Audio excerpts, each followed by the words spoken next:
Okay, I'll let you get started or stop my obnoxious music. Yep, it's just about 11.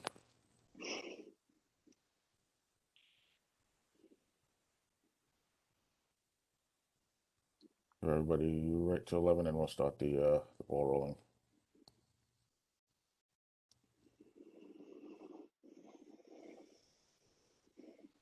It is now 11 a.m. We're going to get the presentation started on the top 5 emerging trends in security. I am your host, Brian Denmead from CBC America, working in the GANS division. Been with the company for 13 years. I've got over 20 years of experience in the security industry. I don't know if that makes me an expert or not, but at least makes me relevant. So we're going to cover trends. If you're joining us today, I want to thank you. Let's get into it. So what are the top emerging trends in security today? Oh. So top 5 are biometrics. Biometrics being anything that utilizes fingerprints and face scans, stuff of that nature, basically human attributes that allow you to authenticate. Mobile supported security, basically anything related to the security or securing of facilities or objects that are related to mobile devices such as phones or tablets or even laptops. Security convergence, basically where a lot of different things that are related to security from various verticals kind of converge to help create a new platform, if you will, to cover many things as opposed to one specific thing and do it in a more secure and efficient fashion. Smart technology. Smart technology can be anything that relies on intelligence from logic rules to AI to deep learning, machine learning, and stuff that just basically makes your security more smart, more intelligent when it comes to pointing out a problem versus a non-problem. Analytics. Analytics being type of security measures that will complement existing video in helping reduce the time that people may sit in front of a camera or in front of playback trying to find events. And that's just kind of a short overview. So getting more into biometrics. The big parts of biometric today are going to be iris scanning, which is basically the iris of your pupils, using that kind of the way you would fingerprints for authenticating somebody's right to access a building or parking lot or facilities in general. Facial recognition, where you've got devices that are either software driven, such as a video management system, or hardware driven, where it may be built into a camera or built into a network appliance. And face recognition, like iris scanning, basically will scan an individual's face. And again, it will authenticate their ability to access or not access facilities, which may be, again, a building, a parking lot. It could also be related to accessing equipment. Fingerprint. We should all be pretty familiar with fingerprint technology or biometrics. It's been around for ages. I think we can go all the way back to the Wild West on fingerprints. And that technology is also seeing a lot of stride made in the area. In this case, a lot of fingerprint technology today is high resolution cameras taking an image of your fingerprints and turning them into a ones and zeros algorithm where it's not even a picture anymore. So technology advances. Palm vein, that's probably a new one for some people. So essentially the vein that you find in your palm, it kind of starts at your wrist and works its way to your palm, is like your fingerprint. It's very unique to every individual. The way the technology today is allowing us to utilize that is by using a UV light and again, high resolution imaging, similar to fingerprint scanning, to capture what that vein looks like and use that again as a biometric or a way to authenticate your right to access or be denied access to facilities in terms of accuracy between iris scanning, facial recognition, fingerprint, and palm vein, they all have their place in biometric access control or authentication. Iris scanning tends to be one of the higher ones. Facial recognition, from an accuracy standpoint, is pretty up there. There are some ways to get around it, but as that technology improves, those ways to circumvent facial recognition become lesser. Fingerprint scanning, there are ways to reduce the accuracy on that people can use and have used. But again, as the technology improves, it's becoming harder and harder to fool fingerprint technology.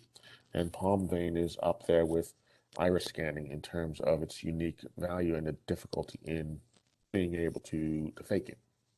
Now, if you turn around and use biometrics in a combination of two or more biometrics, you increase your accuracy of allowing people who should be authenticated to allow into a building versus people who are not authenticated to be allowed into a building. So, for argument's sake, you may take iris scanning and palm vein and use them together, or you may use face recognition and iris scanning together, fingerprint and face recognition. It just depends on your device. You may have a dual device. You may have a device that uses 3 biometrics. You might have a device that uses 4 biometrics. It really depends on the access level required for a particular facility or room or department or device. One of the nice things about biometrics is that in the past, they used to be more of a hands-on device. You basically either had to put your eye right up into this housing and get your eye scanned, or you had to put your hand for a fingerprint in ink and on paper, or later on it was just a plate, put your finger on and it would get scanned. Nowadays, we have the option for touchless biometric access control. So now you can just hover your hand over the cameras. You can stand, or actually, you don't even have to stand as you're approaching a lot of face recognition devices today. When you're within 5 feet, it's already recognizing your face. And I say 5 feet on average. There are devices that from 10 to 15 feet away can recognize your face as you're approaching so that you can be authenticated sooner and get through the access control system, whether it's a door or it's speed gates or it's a person standing welcoming you into the building. As I mentioned earlier, the iris recognition, your accuracy is between 90 and 99%. The face recognition is up there around the 99%. Again, in the past, there have been ways to circumvent face recognition. So using it by itself may not be for high security areas, it may not be the best thing to use by itself. I'd recommend using it with a secondary credential, palm vein, fingerprint, iris. Just depends on the deployment requirements and how fast people have to move through that area. So that's another area where biometrics help improve security, and that's in traffic control, people flow through facilities. You might have a manufacturing facility, it might be a hub like Amazon. If everyone's ever seen an Amazon shipping hub, it's a huge building, lots of people, and things need to move quickly to keep everyone's packages on time. Biometrics in areas like that help really streamline the process of getting people or allowing people to move to and from wherever they need to go based on authentication of that biometric. Palm vein recognition, as I said before, even though it's a fairly new technology, it's very, very secure in terms of the false acceptance rate that it can present. If you want numbers, 0.00001. So it can be very difficult to falsify palm vein in those respects. Again, the biometric helps in terms of using your body basically as a way to authenticate. And we will be seeing, I mean, we know today a lot of mobile devices already have biometrics built in, so expect to see more and more deployment of biometrics in security fields or areas where security are required. Mobile supported security. These will be smartphones. These could be your smartwatches. These could be tablets. Laptops still fall into that category, especially as they become lighter, and they start to get into hybrids where they're both a tablet and a laptop. So what do all these devices have? Well, they have size and portability, which become really relevant in a mobile age. They have multiple applications.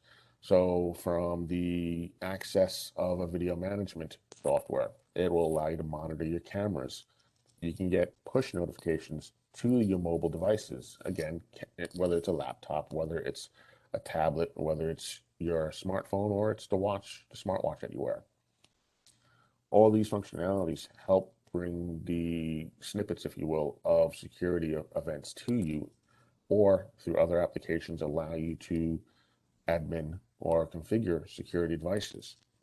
So there's a lot of flexibility and a lot of mobility that brings to the table, where in the past you may have had a room filled with computers and filled with monitors, and the efficiency of that versus being mobile, there are pros and cons to it. And there are definitely a lot of pros for the mobility. One of the really cool things about today's mobile apps is, depending on the video management software, the mobile app for that video management software may afford you body cam like functionality as part of that software, part of that mobile app. So now you're able to use that mobile device as a mobile camera.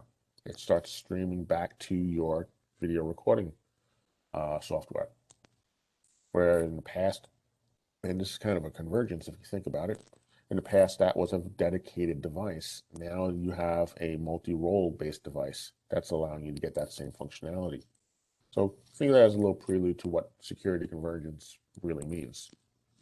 You also may have in the mobile app GPS metadata that allows you to monitor where the person who is using that mobile device has a mobile camera may be. And this may be relevant in areas like campuses, where right now you may have a pole that's in the middle of a parking lot, but your administrator, your teacher, your student, it may take them, you know, minutes, it may take them seconds to get to that pole based on where they are.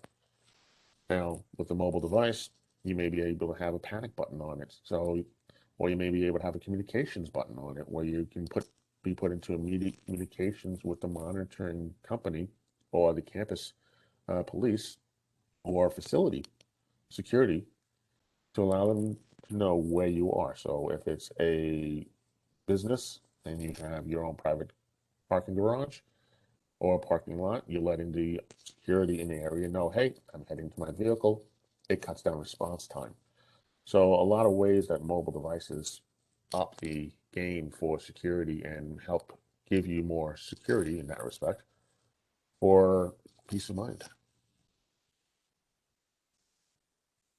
So security convergence, we kind of get an idea of what that might be like with mobile apps and mobile devices. So what does it really mean? Basically, traditionally, you'll have your physical security. This is perimeter security. This is access control where doors are locked and access is granted by card readers, cameras, watching areas, and then you'll have your IT department. You may even have a marketing department who, again, in and of themselves, don't have much to do with security in the physical sense. Your IT will have more of a cybersecurity lean in what they do on a day-to-day basis. But what happens when all three start working together? So from a marketing perspective, you're able to start taking security information and you can take that data and feed marketing analytics. How many people are coming into a retail establishment? Where might they be going? If you have your security cameras hooked up with business-based analytics, now you're able to share that information with the marketing department. That could be a shared budget between the marketing department and the security department. Your IT comes along, they get added to the mix, and now you've got IT with their computers, with their network, where the security information will be tying into it, whether it's a dedicated network strictly for the IT equipment and the security equipment has their own dedicated network, or it's a merged network. Bringing these different departments together create a flexibility and a greater use case for the technology. an expanded use case where all the new data that can be captured in today's security, thanks to analytics, thanks to AI, now have greater value. And now that becomes an even greater thing of interest to companies. So smart technology. What is smart technology? Well, 3D surveillance like LiDAR, that's probably one of the newest technologies that are finding its way into the traditional security. Um, so what does LiDAR really bring? We're familiar with LiDAR from smart cars, from seeing the Google cars drive around on the roads and basically creating a three-dimensional map of the area. How is that useful in security? Well, what if we took that same three-dimensional map and used it in perimeter security? Right now, if you think about traditional perimeter security, it's a fence. But what happens if someone's able to get past the fence without tripping the sensors that are on that fence? Now you got a big open yard or a space that there's nothing there. Maybe there's cameras, but again, there's ways to get around that. LiDAR is going to turn around and flood that area with points with laser points, essentially. And it's going to be a three-dimensional volumetric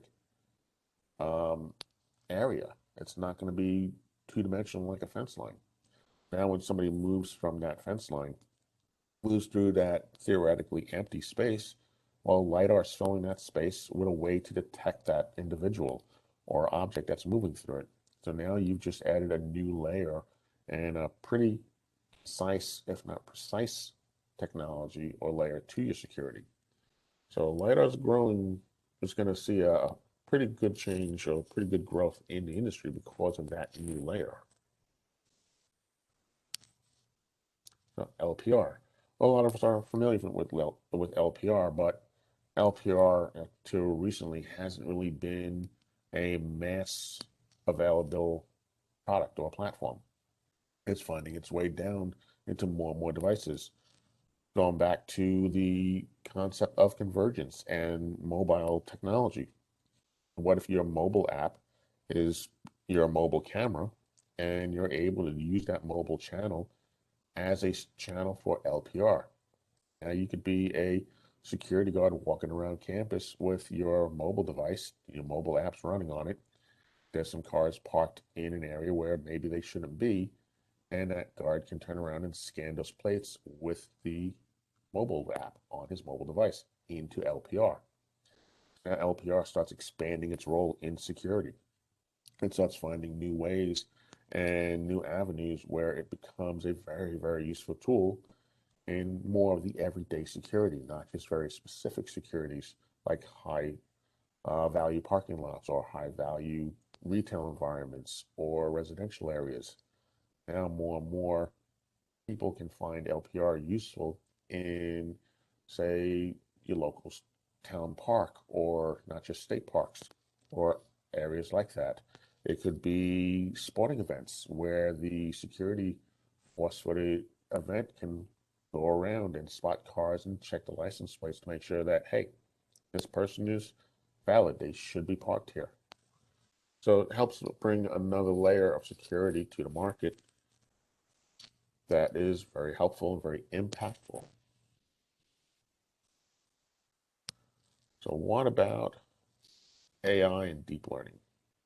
So one thing that probably should be noted is that AI, machine learning, deep learning, without getting granular, they kind of all mean the same thing. It's bringing a level of intelligence to existing security measures.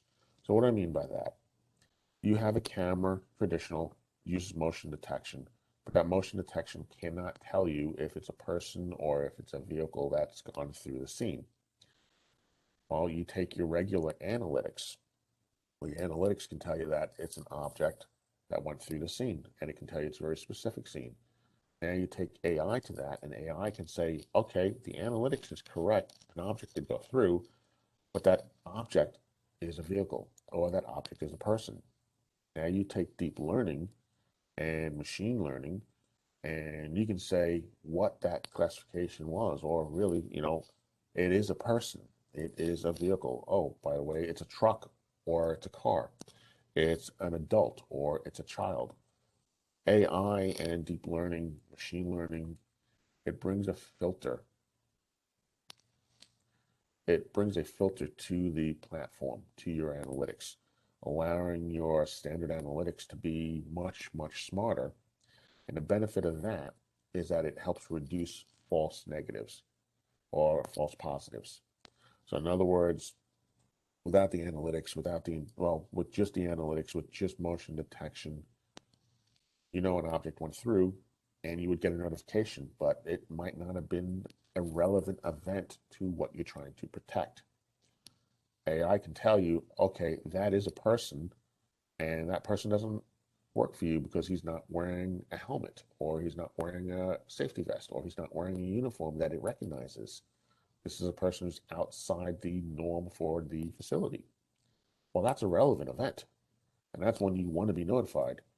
When something does not meet the norm in terms of security expectations, AI, deep learning, and machine learning give you that added filter. Know if that object requires your attention or does not. And in a lot of security, that cuts down on wasted man hours. It cuts down on um, basically cost that can be associated with having to go through hours of non-relevant events versus a couple minutes of relevant events. So AI and deep learning and machine learning really bring that or put the spotlight on those events that are relevant.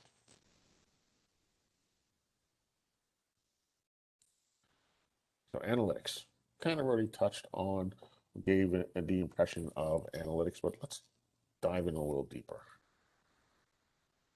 So standard analytics. This is what a lot of people are familiar with. You set up a zone, and that zone may be a box, it may be a rectangle. If your analytics allow for greater shape modeling, it could be a star, it could be an octagon in shape, or it could be a funky shape that just kind of wraps around everything in a retail environment. So what are these analytics doing? Well, you're essentially taking the concept of motion detecting to another level. And what that basically means is, by comparison, I have a room, let's say it's a retail environment, something moves. I'm going to get a notification. The problem is whatever moved may not have been in a place where it mattered, like the cash register.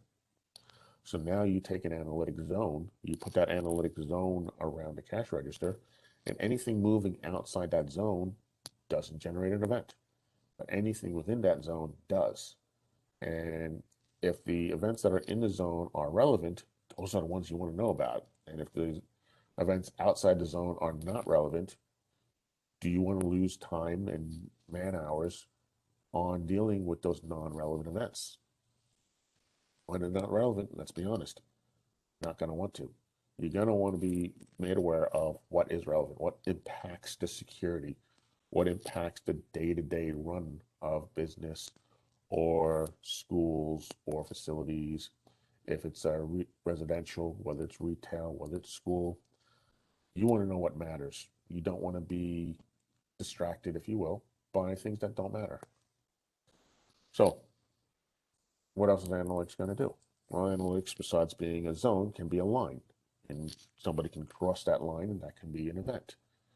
Again, like motion, you put the line where you need it to be, where the relevance is.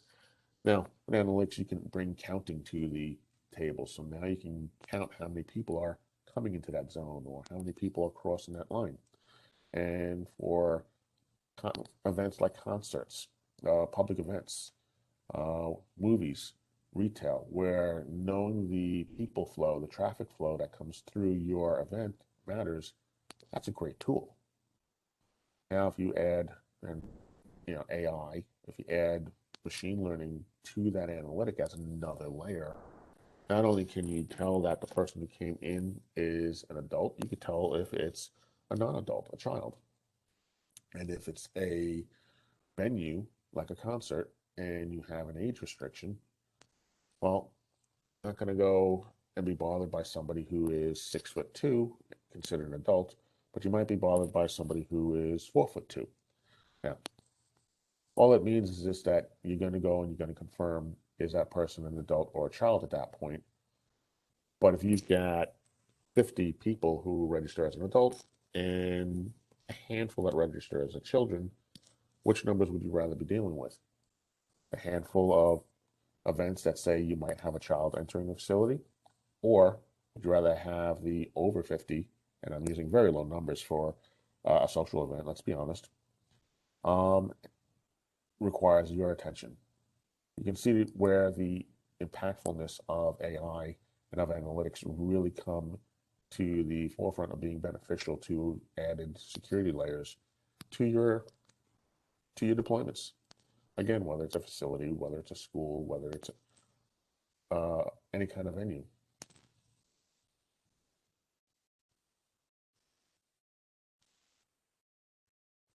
Hey, future-proof your physical security. Well, if you haven't gotten the general concept of layered security, this is where it comes together.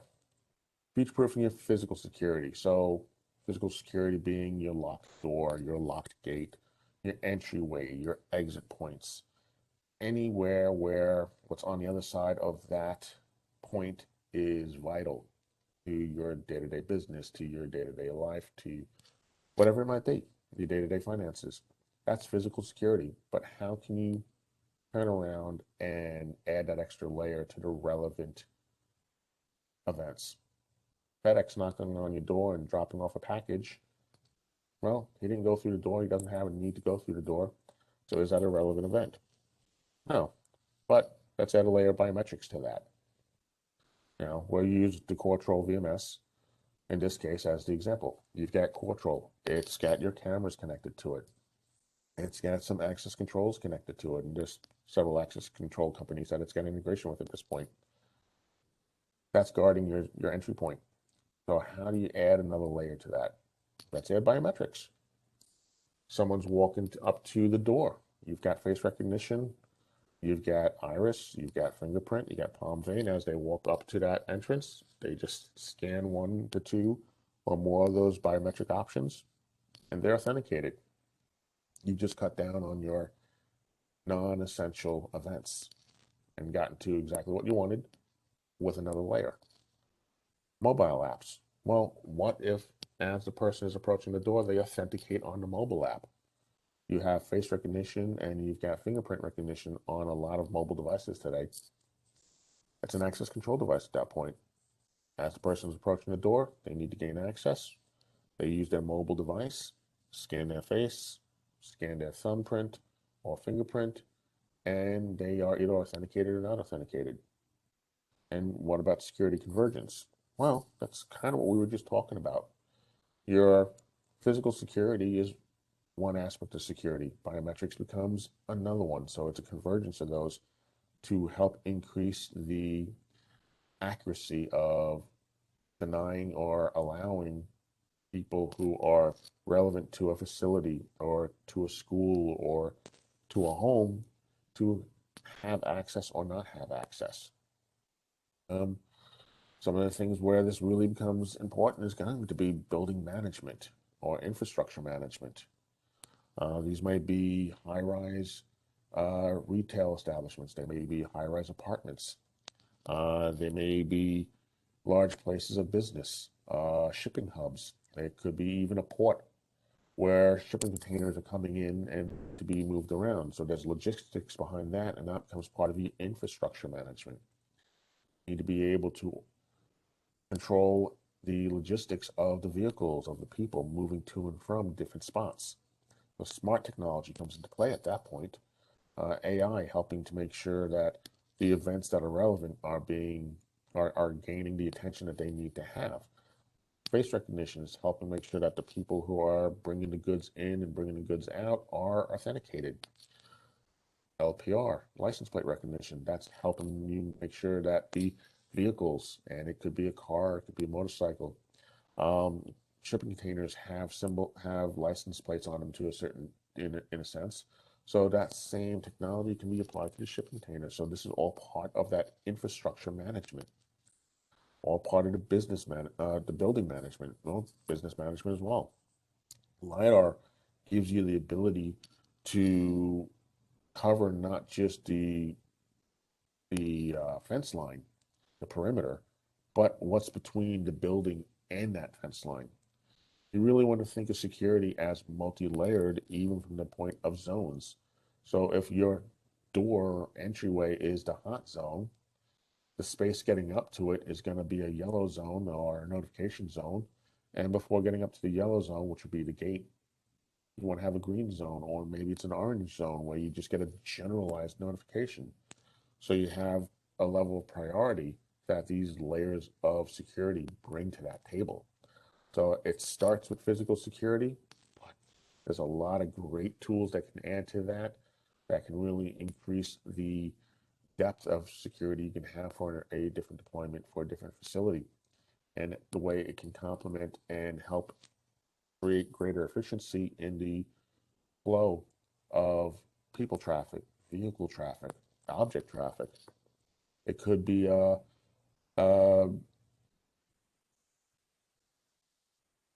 be anything from along those lines where this technology can be a positive impact on your general day-to-day run. So that's a lot of information. Is there any questions regarding any of the stuff that we just discussed? Is there anything from maybe a clearer explanation or a clearer definition, or just a technical question in general that is related to what we've covered?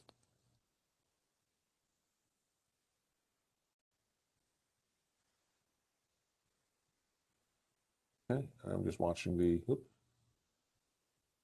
I'm just checking the question area right now just to see if everyone does.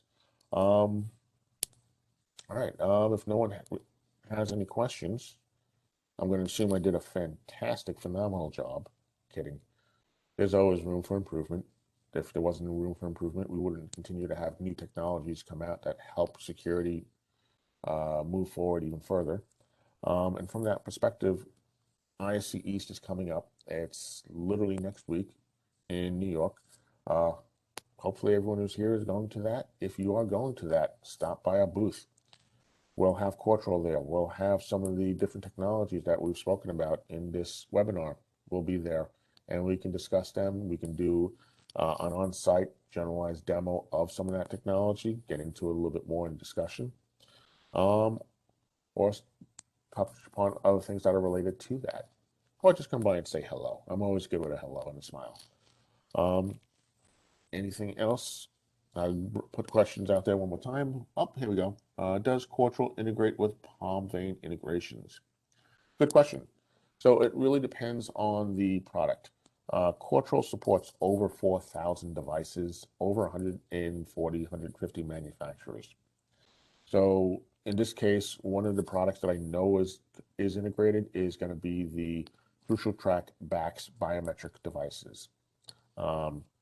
So these are the Quattros, which have 4 biometrics. There may be the Duals, which have 2 biometrics, or there may be the Trio, which has 3 biometrics.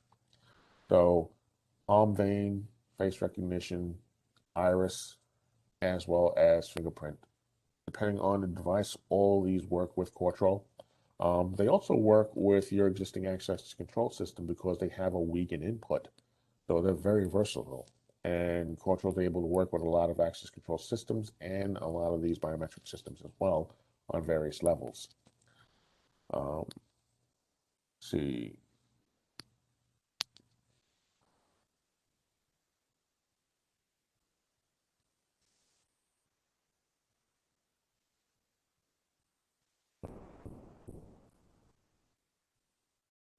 Oh, I'm sorry. There's a question about unmuting. As far as I can tell, I'm not muted. Maybe we lost the connection for a moment or two. Just to double check, can everybody hear me? Okay, looks like we're good on that point. My apologies if something was missed. I'll give everybody a chance for a quick question. We're kind of rounding down here.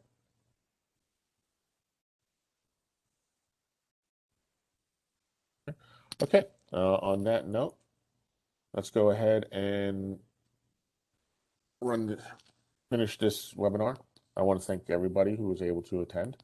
If you're looking to book an appointment, by all means, there's a link and a QR code there. You can also reach us at 919-230-8700 and just ask for GANS or TSD for the sports side of things. You could also email us for further information or to make an appointment for a webinar or for training. On that note, thank you, everybody. I hope you've enjoyed the information that was shared today and look forward to seeing you at a later point. Have a good day. Bye-bye. Thanks, Brian. Thank you.